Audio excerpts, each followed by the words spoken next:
IISD Reporting Services is here in Paris for the UN climate change talks, reporting on selected side events. On Saturday, the 5th of December, a panel discussion, Arctic Lessons, organized by the UiT Arctic University of Norway, demonstrated how the severe impacts of climate change within the region are relevant to the global community. A lesson from the Arctic is that the short-term benefits of globalization and climate change cannot be embraced in isolation. There's talk about the Arctic paradox, which means that on the one hand, climate change is opening up for new economic activities, and on the other, these activities will increase the consequences of climate change to the worse. So we're in this situation where one thing leads to another, and globalization and climate change sort of spins off and makes this situation worse in the Arctic and also other places. The advantages from producing and using fossil fuel are so enormous.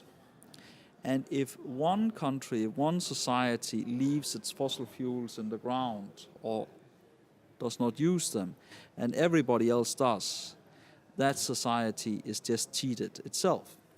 And that is the basic game theoretical challenge that a conference as this strives to solve. You mentioned the enormous economic positive implications of using and developing fossil fuels.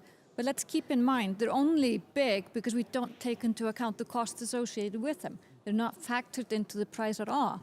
But what has been really interesting during the last few days, the call for actually including the social cost of carbon is getting louder and louder and louder every day. And we're hearing presentations by various different international big companies saying we have to do this. And they're really now pushing national governments to actually take this into account. And when we do, the picture is going to change very rapidly. Panelists identified the need to overcome misconceptions of the Arctic region and move to a more human-centered worldview. The Arctic is full of people, but in the negotiations it's not presented like that. And it's quite obvious.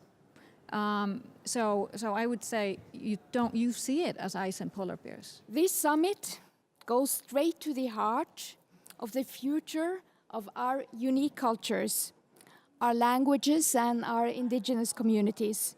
The Scandinavian states believed until the 1930s that the Sami would be extincted as an unavoidable part of social Darwinism. The conclusion was always wrong and the derogative attitude always present.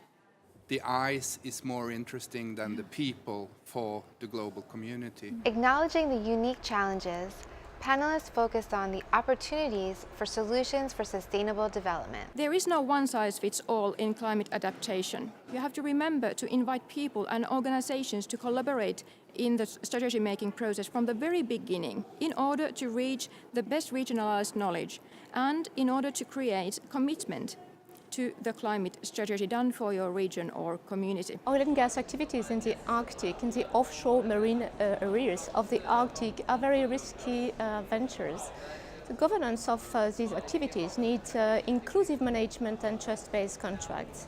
Inclusive management needs that not only the regulator and the operator should be involved in decision-making processes, but also society as a whole and the people directly involved by these activities.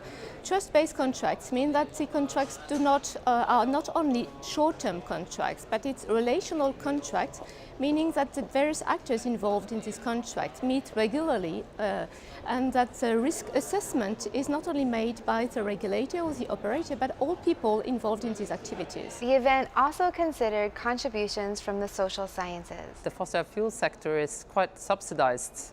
For example, in Norway, the state pays for 78% of the exploration costs. It's